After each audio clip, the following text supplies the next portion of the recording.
Hi guys, Sergeant Bones here with a inbox review of the HobbyBoss German VK1602 Leopard, or VK1602 Leopard, as it would be properly said in German, from HobbyBoss in 1/35th scale. Fairly inexpensive kit. I picked this one up for 26 euros through Amazon. Very small box.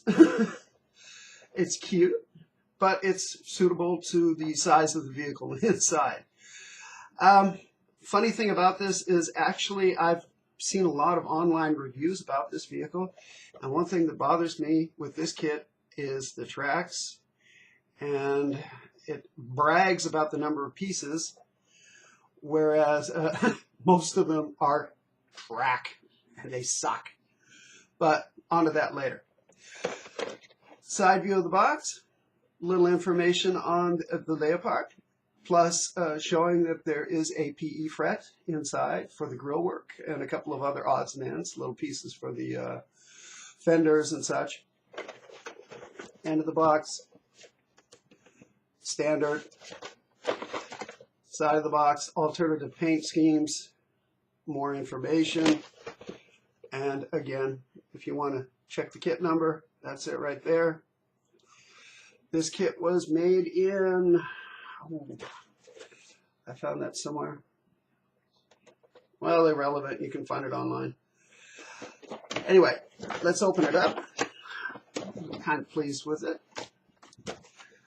You have got a nice standard HobbyBoss, technically trumpeter, color schematic for two types, well, one type of camouflage. Looks to be a late war version. Of course, this vehicle was never fully built, only a mock-up was made, so it's irrelevant. You can paint it any way you want. There's also a color listing as standard from HobbyBoss. Everything in Mr. Hobby and some of the ones for other major manufacturers.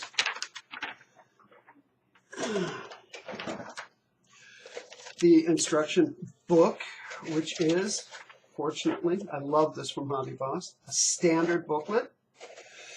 It is a little confusing though. I've been through the booklet already.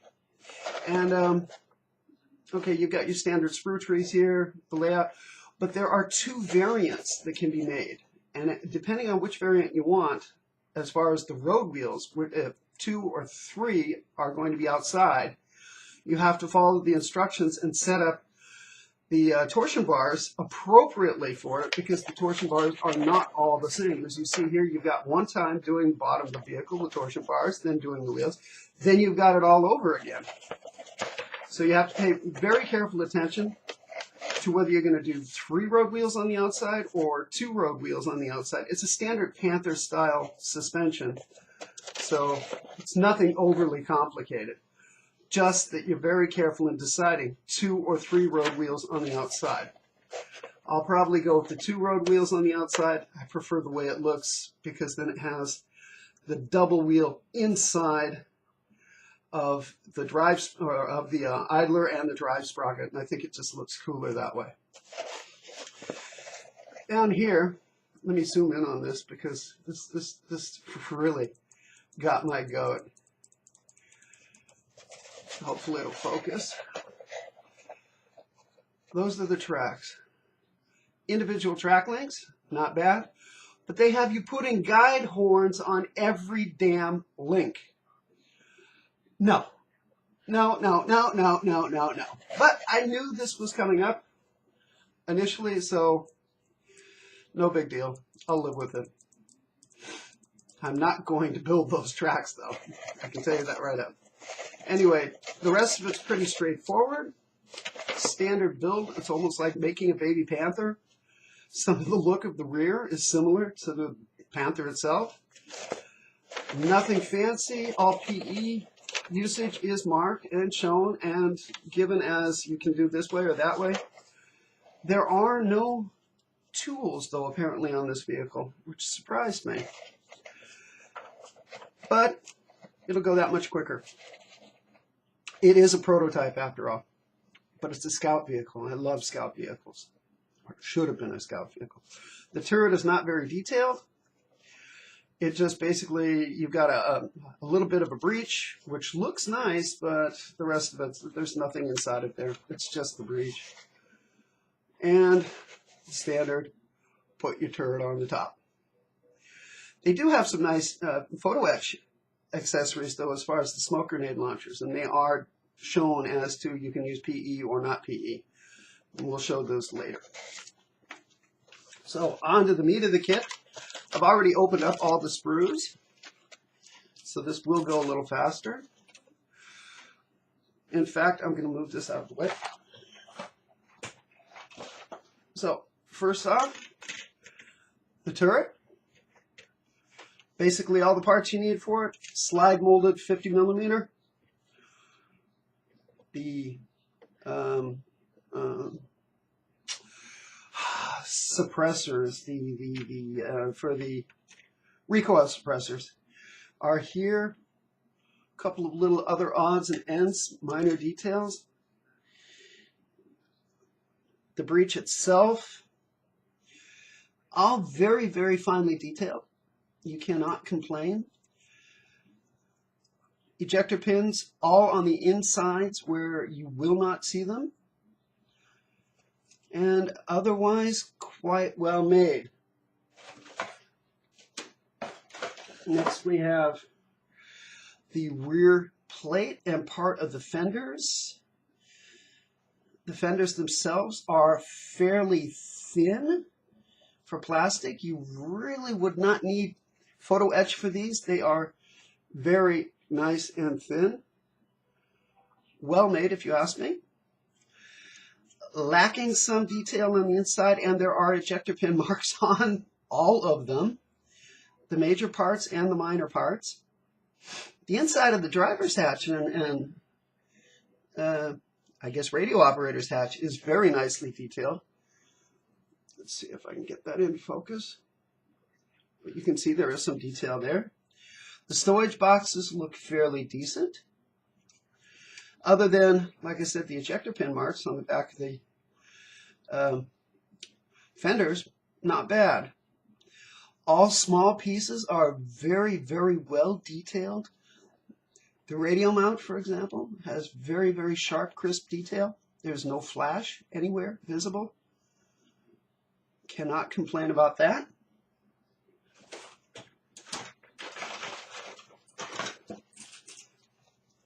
Then you have 3 screws of road wheels.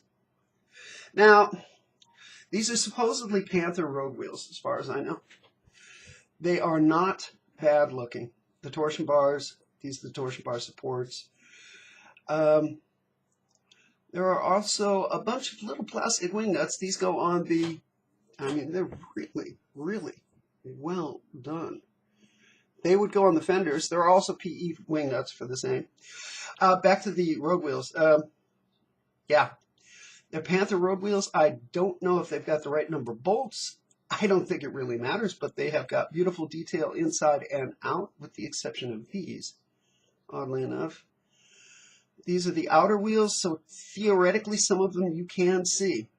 Nonetheless, beautiful sprues, no flash. No mold seam on the outside of the road wheels. Looks really nice. I will not complain about that. Then you've got 2 identical sprues again. Basically, these are the sprocket and idler wheels. Yeah. The detail on this sprocket inside and outside is just a little soft. It will take a good wash. This is the outside, so it's not that bad. The inside, though, just a little bit soft. Doesn't look too hard to set up. There is a very, very fine indentation here and a very, very fine passing notch on this piece, so they should line up fairly easily. Here's the tension adjuster for the idler wheel. Looks really nice. The idler wheel itself, I don't know. Could be better. Could be a little deeper on the detail, but it looks fairly stable. Should hold up quite well. All in all, I'm not going to complain. It looks very nice, especially the bolts on this piece here on the drive sprocket housing. That looks very nice. Very nice detail.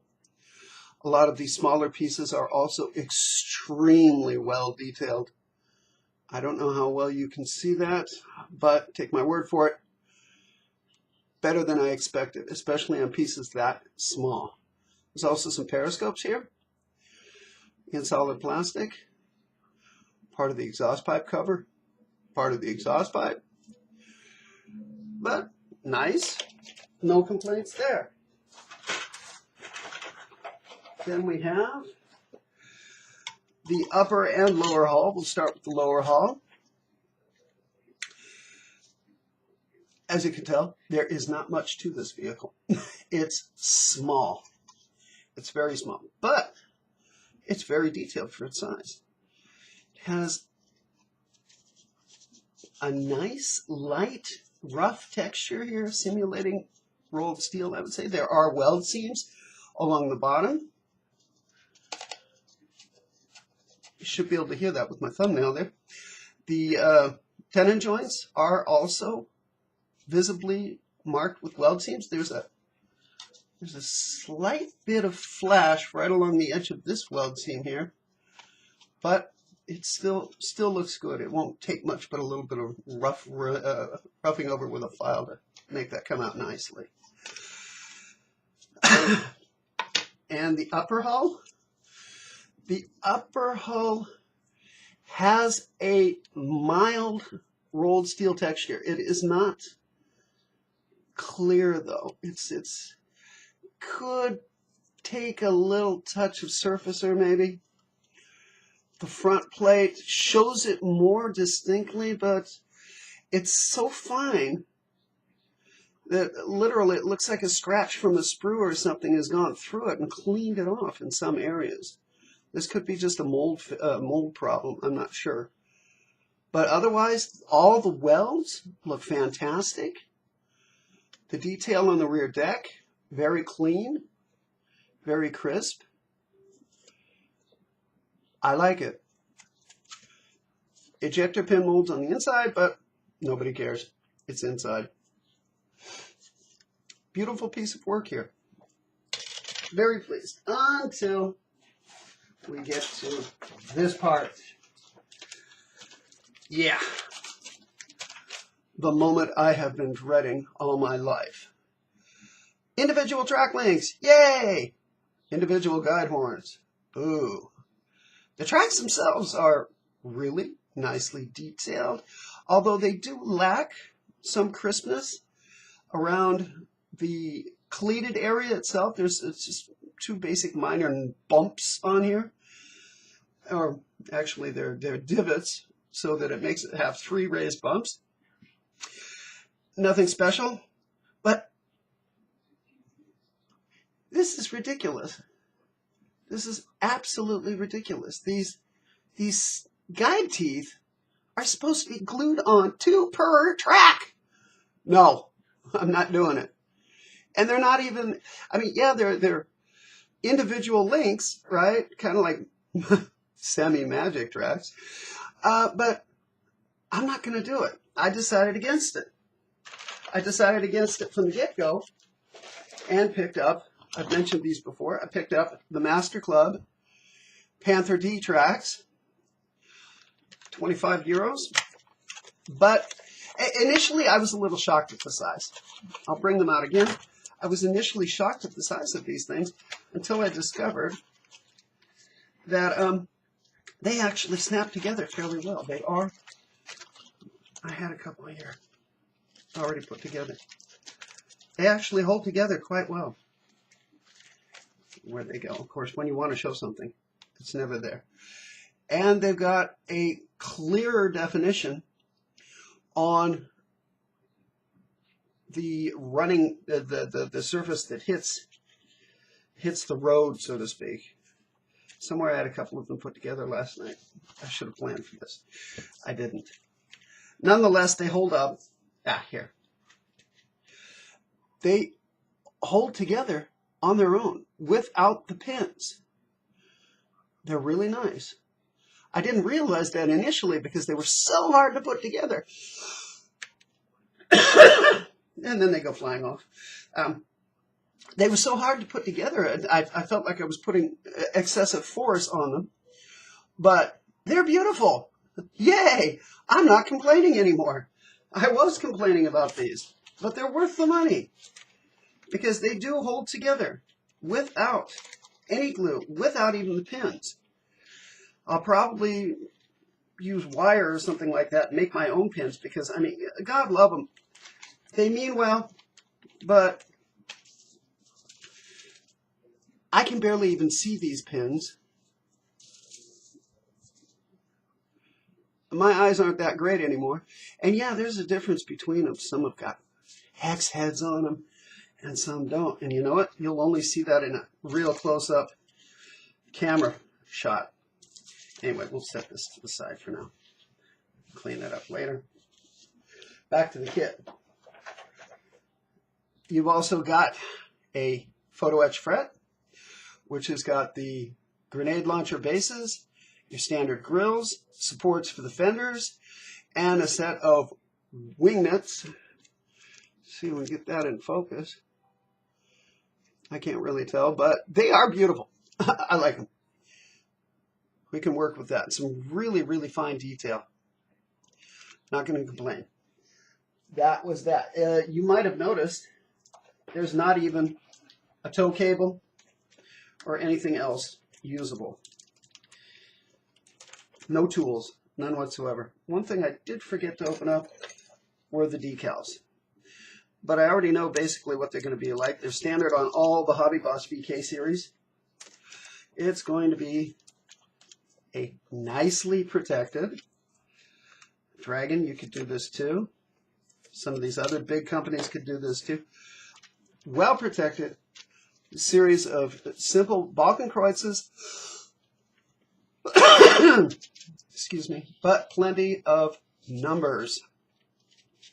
They are all in register. They have very, very minor film around the edges. They're beautiful. I'm going to enjoy putting these onto the vehicle. I'm sure of this. These are really nice. They're a little shiny. But otherwise, excuse me, otherwise, I'm happy. So that's basically it for the HobbyBoss VK1602.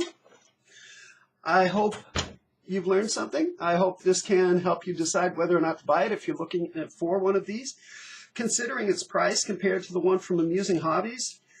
Amusing Hobbies, I think, was 45 something euros, whereas this one was retail at 26 euros. I got this one, as I said, over Amazon. There are other hobby shops that have them. They are not that hard to find, and they're fairly inexpensive, but they've got a really nice quality to them, despite the tracks. And when you put it together with the cost of these workable tracks, I'm still only spending 26. That was not the price, by the way. The price on the package here was not the price I paid. With the Master, I'm still coming out under a Dragon kit, which I don't even think they make one. And I think it's a good value for money because it's going to build up really nice. Note to anybody who was wondering, if you are looking for tracks, if you wanted to go with Friel tracks or anything like that, the VK1602 series uses Panther D tracks. If somebody could tell me if Panther D tracks are early or late, that would be helpful. But at least I know you can just look for Panther D tracks and find them easily enough. I've also considered the Tamiya Panther D-tracks because at least they've got, instead of two separate guide horns, they've got a block with both guide horns together, and they clip together too. I've considered them, but I chose these instead because, let's put it this way, I've had good experience with Master Club before in the past, and I like to stick with companies that do things that make me happy. So that's that for this review. I'd appreciate any comments, and happy modeling. Have a nice day.